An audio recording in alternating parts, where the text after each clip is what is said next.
اچھا، محو تسبیح تو سبھی ہیں مگر ادراک کہاں، زندگی خود ہی عبادت ہے مگر ہوش نہیں۔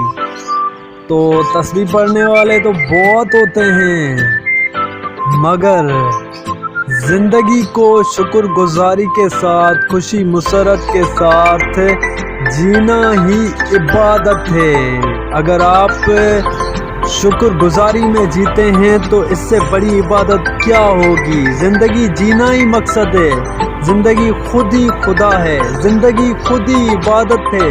جب آپ اس زندگی کو اپنی محبت بصیرت کی نگاہ زاویہ سے دیکھیں گے تو آپ کو معلوم ہوگا کہ زندگی کتنی خوبصورت ہے، کامل ہے، مکمل ہے۔ بس آپ کو زندگی کو ایکسیپٹ کرنا ہے، خود کو ایکسیپٹ کرنا ہے اور زندگی کو ایک سادہ انداز میں جینا ہے اور سچائی مخلصی کے ساتھ۔